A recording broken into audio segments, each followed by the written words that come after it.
look in the mirror, when I look in the mirror, baby, I see it clear. Why you wanna be nearer? I'm not surprised, I sympathize. I can't deny your appetite. You got a fetish for my... Hey everybody, and thank you so much for coming back and tuning into Amber Speaks Too. I really appreciate you, as usual, per usual, coming back and hanging out with me. Per usual, I'm behind. I mean, this is from like the latest episode, other than there is a new episode tonight, which I haven't watched yet, but I'm planning on watching that. I mean, I'll try to squeeze it in tonight. It's late where I'm at, so maybe tonight. If not, I'll watch it tomorrow morning, and then I'll try to get it back to you, my review back to you as soon as possible. Again, I'm not giving timelines no more. So, anywho, this is for the review of Ready to Love, episode 7, season 7. I'm gonna jump right in. I was gonna do a little bit of a story time because I had something interesting happen, but I'm gonna wait. Only because this is like way behind. I'll save it for next time. Anywho, so again, season 7, episode 7, Ready to Love. So I'm just gonna go ahead and dive into. I mean, I'm kind of over it, so I'm not gonna dive into it too much. The whole Jeffree and Sue-Ann deal, I definitely am over it at this point. But because it kind of like picked up a little bit at the beginning of this episode, I'll just touch on it. I do again. You know what's so funny? Because I talked to my friend, and she don't really be feeling Jeffree like that, and I don't know. I don't know what it is, but I don't feel like nothing. I don't know. I don't think I'm missing anything. I'm really good at reading people, reading situations. So, I don't know. Maybe it's just her personal thing, her personal opinion, and that's fine. But I in the situation, because I'm not gonna get into the whole. I like this character. I don't like this character. I mean, other than when it comes to Blake, I'll tell you I don't like that character. But I just feel like with just that scenario between Sue-Ann and Jeffree, I definitely am team Jeffree on the scenario between those two. So her calling her advocate Sue, which is just kind of funny. And her talking about like saying that Sue-Ann is an embarrassment. Like, I agree. Like, I do agree. Like, she is looking crazy in these streets right now at this point. Especially when it comes to, obviously, when it comes to Blake. So it's like, I agree with all that. So I'll just leave that at that. I just wanted to touch on that. I'm still team Jeffree in the Sue-Ann Jeffree saga, although I am over it too. Like I said before, I do believe that Sue-Ann and Blake are becoming a match made in heaven. You know, I don't see like a true connection, but I do see more of like an alliance. You know, they kind of started with each other. I guess they're going to just go out with each other too. So I think they have maybe some unspoken or spoken, who knows, but like some unspoken alliance between those two. And I think too, I think the fact that Sue-Ann because she gets so much pushback when it comes to Blake, I think sometimes people can be rebellious in that matter. Like, oh, okay, now since y'all got a problem, now I'm gonna, continue to do X, Y, Z, or now that y'all say I can't do this, now I'm gonna do that. She could be suffering from something of that nature, just like the rebellious thing, just, again, turning a blind eye because everyone is, like, against, at least the women. Most of the women don't really care for don't really care for Blake too much, and so she could just be like, you know what? Since they're being extra, I'll be extra. I'm riding the wheels.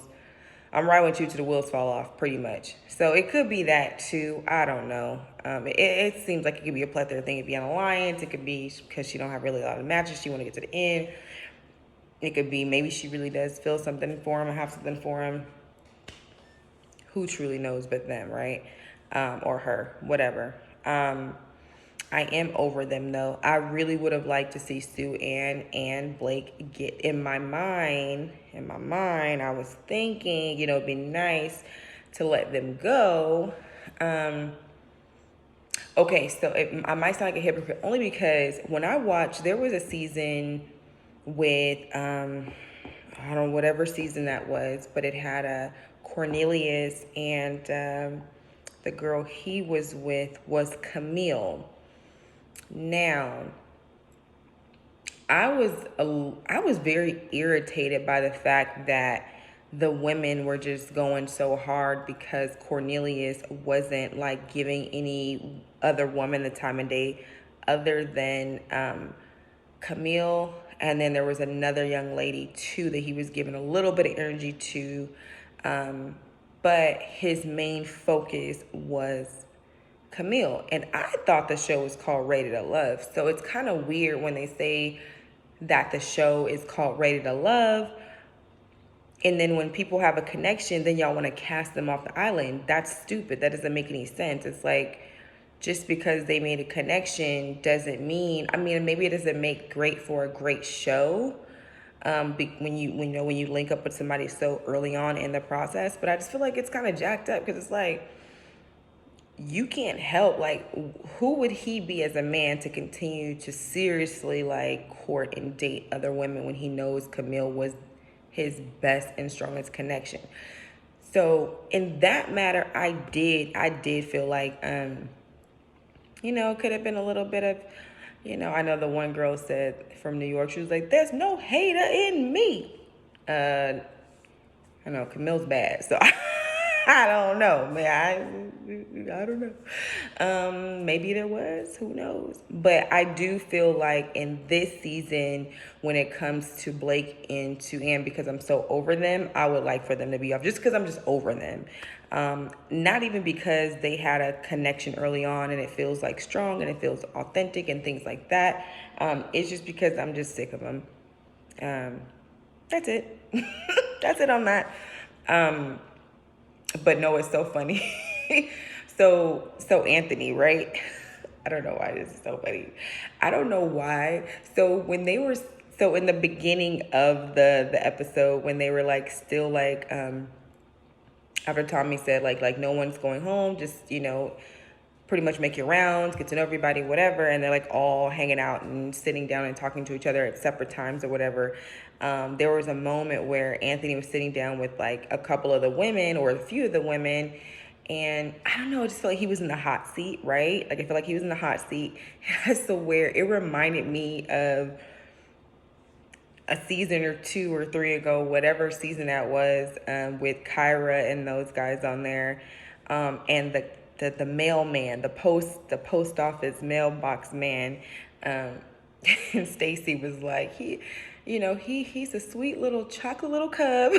I thought that was so funny, but it just reminded me of like that moment when they like kind of had Anthony like cornered, like asking him questions. Like I feel like they already have their mind made up about Anthony, but I feel like because again it's a show, there's production, there's like you have to drag shit out.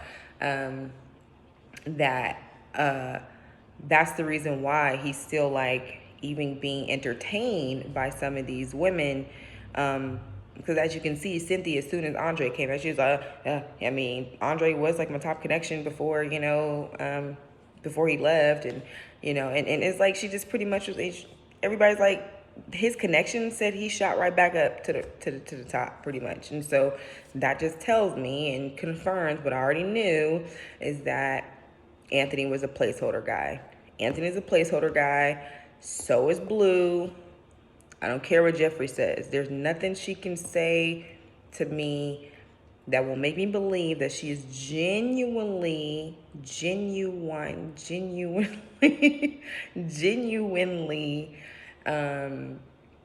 interested in Blue. I actually don't think that any of the women are genuinely interested in Blue. Just my opinion, just my thought, just what my eyes see, just what my little eyes see. I don't see it. I just feel like they're placeholder guys. And so when I seen that moment, it just cracked me up. So I was like, wow, they're treating him like the postman, the post office mailman, I guess mailman, from a few seasons ago. And sorry, I was not farting or pooting or passing gas. That was I'm on my chair and it makes noise. But anywho, yeah, I don't know. I think they know that. I believe the women know that Anthony is not a fit, but again, it's all a part of the show. So, you got to just keep people around, and that's just what it is. I don't see him having any true connection with any of them either. So, yeah, I just don't see it. But I did want to touch on Jonique for a moment. Since she got let go, I kind of predicted that she would be let go in the next round or two. It did suck because I actually like her interaction. Like, they showed the interaction with her interaction with Tony and her interaction with Lyndon, and I'm like, Jonique is a vibe to me. Like, she's a vibe. Like, honestly, the Virgo in me, I don't like to be bothered with nobody. Like, it's hard for me to make friends if I don't know you from like childhood or school or anything. I'm probably not gonna like be friends with you. I'll be cordial with you. I'll be cool. But it's hard for me to like make strong connections with friends. I just don't have I don't feel the need to do it. Some people are just like, I gotta make friends, more friends. I gotta have a lot of friends and friends and friends and friends and friends. And I'm like, it just comes off like such a loser. Like, why do you have to have so many friends? We all know how half the friends, or even more than half the friends that we end up having, most of them are hating or really don't genuinely care and love us anyway. So it's like, why even have a whole bunch of people in your circle who genuinely don't care about you? It's like very weird to me. So for me, I just can't be friends with anybody. Like, if I don't know you already, it takes me a really long time to get to be friends with you and to be close with you or trust you or whatever the case is, because everybody to me is guilty until proven innocent, because everybody's suspicious to me. And I've had some interesting friendships with women who, beautiful, you would think very confident, just educated, like hating on little on me. And I'm like, what I do? I didn't do nothing. I just woke up like this. No, I'm joking. No, no, seriously, it's like there are more beautiful women, there are more successful women, there are more intelligent women out there. Like, I'm not even like, you shouldn't even be thinking like that. I'm so like cool and laid back and like down to earth and just super fucking cool. Like, you should be like, to have somebody like me in your corner, I'm going to be loyal, all of those things. I'm going to be loyal, look out for you, support you, love on you, care on you, and all that stuff like that. Now, I can go ghosting you sometimes because, I'm a Virgo, so I'm used to being in my own little bubble. But I'm a great friend. And Jonique, to me, just gives me that vibe. She just feels like she's a vibe. Like, she's super cool, cute girl, super fun. She just always seems like she's herself, and I really, really love that. Like, to me, it gets no better than like being yourself and being comfortable in your skin and who you are, and you're just a vibe. So it was just really cute to see her interaction with Tony and her interaction with Lyndon. It was super, super funny and super cute. So I was kind of like sad that she left, because I would have liked for her to stay around. I would have liked to see if there was anything that would have gone further with her and Tony, only because Tony was definitely piquing his interest when it came to Jonique. But yeah, so unfortunately she had to go, but it's all good. We'll see her at the reunion, so that'd be fun to see her and her segment on what she has to say about her experience. I'm sure she'll be fine. I'm sure she'll be fine. I'm sure. the situation with Mercedes and Andre still keeps throwing me off a little bit. Like I said, I don't watch the extra clips or behind the scenes or scenes that were cut from the show. It just makes me feel like there was definitely more. I hope there was more to their relationship than what was shown on the show, because if there wasn't, Andre's tripping. Um, so it doesn't really make much sense to me, but I can understand how he would feel some kind of way if he really did feel like they had a genuine connection. And it doesn't take a lot to call somebody, because he was pretty much saying like she didn't check on him. So I'm like, if y'all did like have some sort of connection, y'all were communicating on somewhat of a regular basis. I mean, her calling and reaching out to him should have been something, because it's like a common courtesy thing. I don't even think it has anything to do with, her like really having strong feelings for him, or really wanting to like get to know him, or really wanting to date him. I think it's just more like you guys are all on the same show, it's part of the same cast, like it's just more of a courtesy thing than anything. So I can see how that could rub him wrong. I don't think she did it with any ill will or ill intent. I feel like it's just more of a miscommunication between the two, but I can understand Andre's side of it, because if it was any of the cast members, you don't even need a connection. I mean, unless you really just didn't F with the person at all, there's nothing wrong with sending a text like, hey, how are you doing? Are you okay? Do you need anything? It's just a common courtesy thing. So again, I kind of do get him on that part. No, I was laughing because I was thinking about at the deliberation when Tony was like, when Tony was saying like he feels bad for Lyndon, because he's like, he felt bad for Lyndon, which I feel bad for Lyndon too, because he doesn't really have any strong connections there. I'm surprised Lyndon is still. I'm surprised that any of this, they should have just cut. I'm sorry, they should have just cut. They should have said, you guys know what?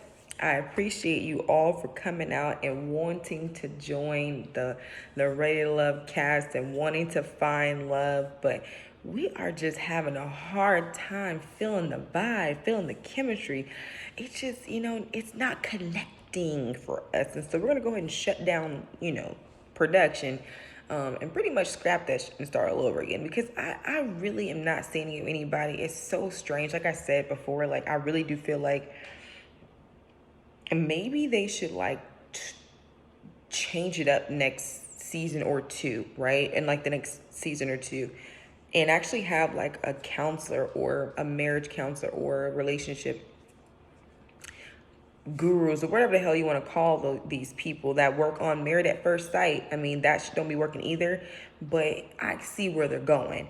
It's like, if you can get like just some sort of like expertise when it comes to matching people, I feel like it's going to be so much more successful, and it will be so much more fun to watch too. Like, I just think they just need to get like somebody else on their team, somebody who can be there to kind of really say, this is why we picked out these people, because of XYZ. I don't feel like there's any sort of like rhyme or reason why any of these people are in the same room, other than, oh, it's Miami and these people look good, and these are 10 men and these are 10 women, and it's just I feel like they can do better, but who am I? I'm just a little person from the outside. But I did think it was funny when Tony said that, because it's true. I really don't think that, obviously Morgan is not going to choose Lyndon over Tony. And if she does, she's doing it to, get at, make Tony feel some kind of way, which I feel like she's very capable of doing. But yeah, the date, I'm going to touch on the date with, who was it? I'll touch on the date with Mark Anthony and Jeffree. I still don't see it. Listen, this is a crazy thing. I honestly, truly do feel like if she didn't have children, I do feel like Mark Anthony and Jeffree would be like it when she was in her prime before kids, and he was where he's at, and she was, in her prime, no children, things like that. I do see it. I do see there could be like something, it could be something more than even sexual chemistry. I feel like it could be something because I do feel like he's highly attracted to her and vice versa.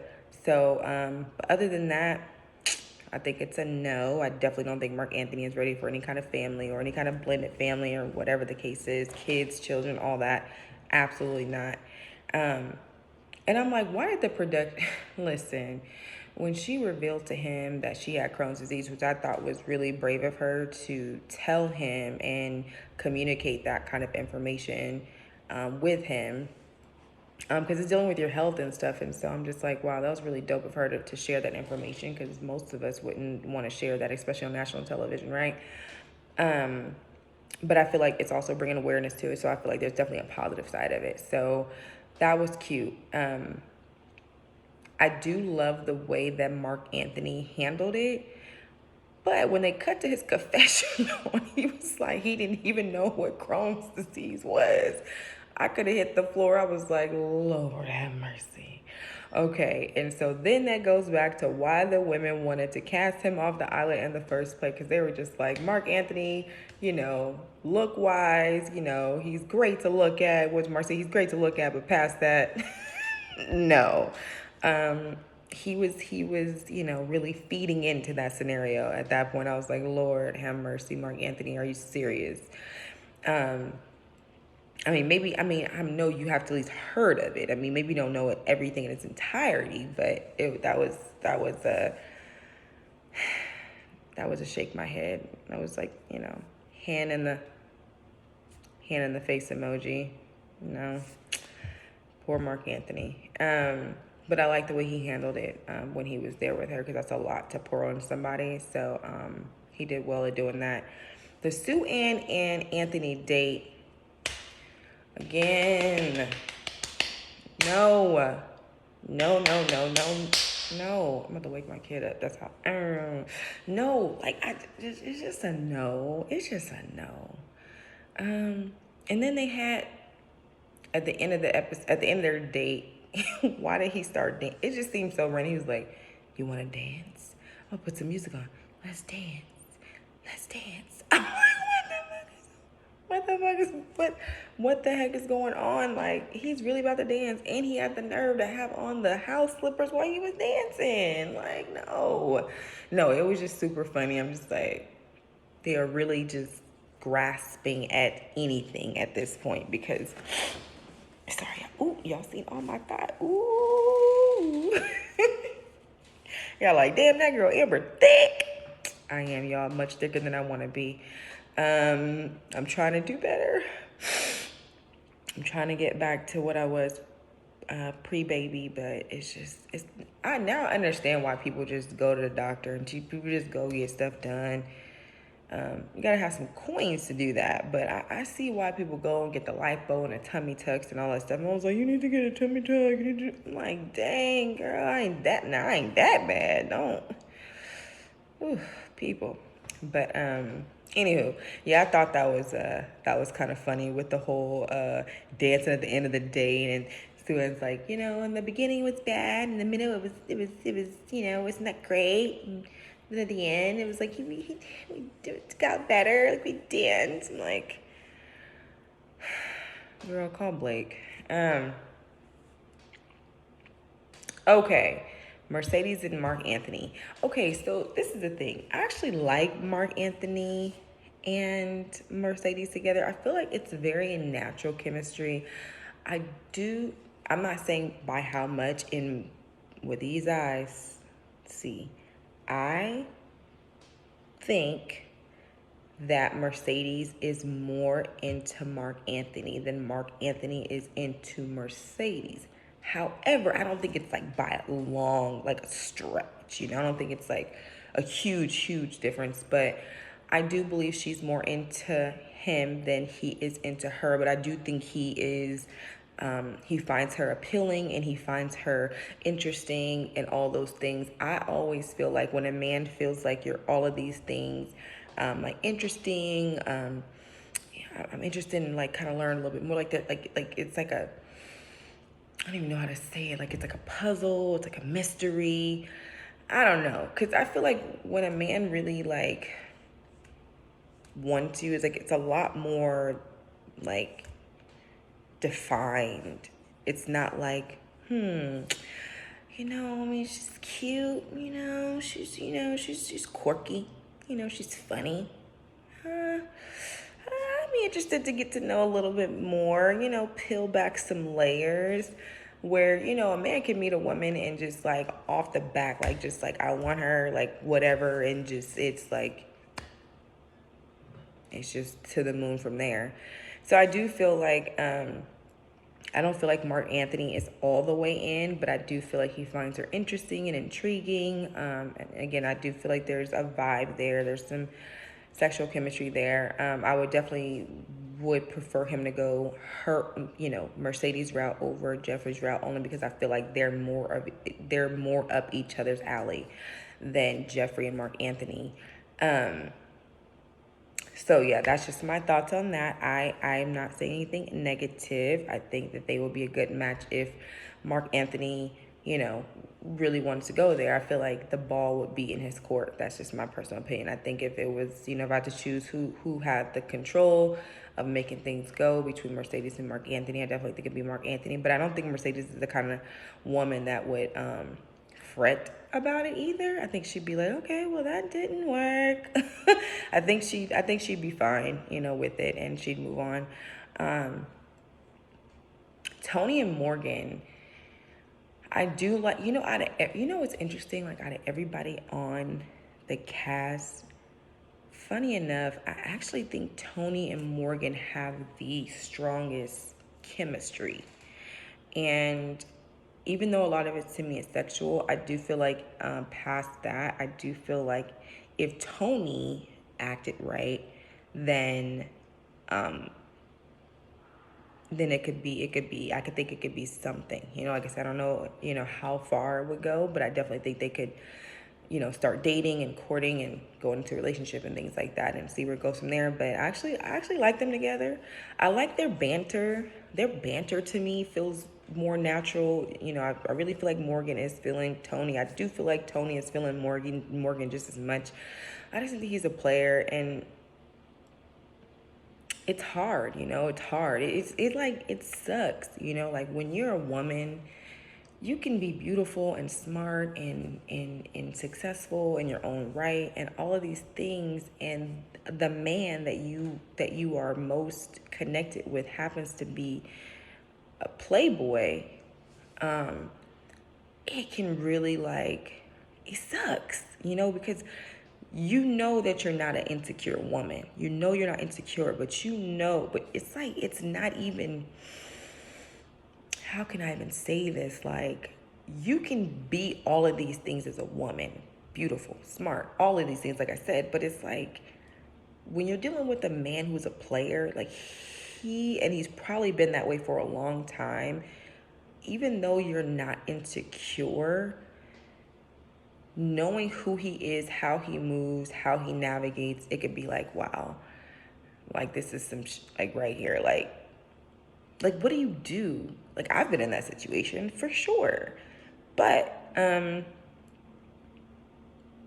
also was like the same way too, to some degree. So it's kind of like it didn't bother me as much because I know how to shift in those situations. I know not every woman can, or not everybody's, built like that. I'm not like that anymore. I am reformed. I am a child of God, okay? I have been saved, okay? And I have repented for my sins, so I'm good over here. No, but seriously, I just feel like it sucks, because I feel like if Tony was actually like not that way, I feel like if he could give Morgan what she wanted and he's being authentic and true to that, I feel like they could actually be something, because there's definitely some chemistry there. I definitely love their banter. I definitely like to see when people are interacting that is very natural and it's very like easy. And I do see that with them. So out of everybody, I would say they feel like the strongest in that manner. Yeah, just my thoughts. So, I think the ball would be the ball would be in Tony's court, but I don't think, Morgan will be fine. She'll be fine.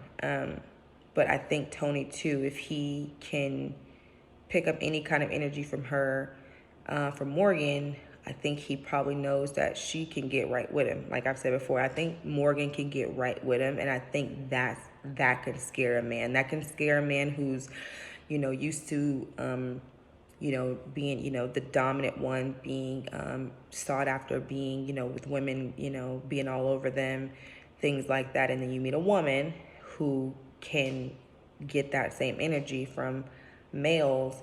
I feel like Morgan could be not as safe of a choice as Marcia.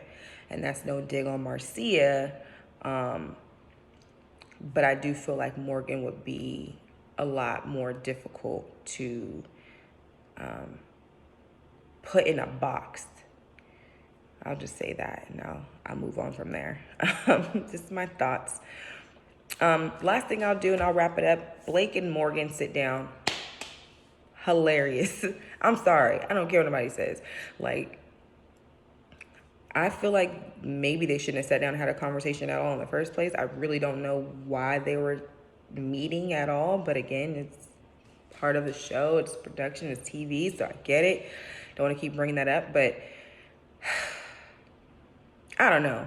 I'm with Morgan. I was living for Morgan this whole entire episode. I have grown to like her more and more. So, I just, I feel like she was a vibe when it comes to how she was reading Blake and what she picks up from Blake. And like I said, this is not the Blake hatred. I don't know this man personally. And it's unfortunate because I know sometimes people can be put in a certain light when it comes to television. And, it may not even be that, but I'm just going based off what we see. That's it. I'm going based off what these eyes, I don't know why I keep doing that. I'm just basing off what these eyes see on the televisiona. And I do think he's something else, I'll just leave it at that. So that was my thoughts, my little 2 cents on everything. I will be back for episode 8 to do a review. So again, thank you all so much for coming and hanging out with me. Please subscribe. I guess I missed the B on that one. And comment. More importantly, subscribe. I would really appreciate it. If you keep coming back. Like, what harm is it? What harm is it doing by hitting the subscribe button? It's Black History Month. Like, help me out. Okay? Thank y'all so much. See y'all next time around. Peace. Look in the mirror. When I look in the mirror, baby, I see it clear. Why you want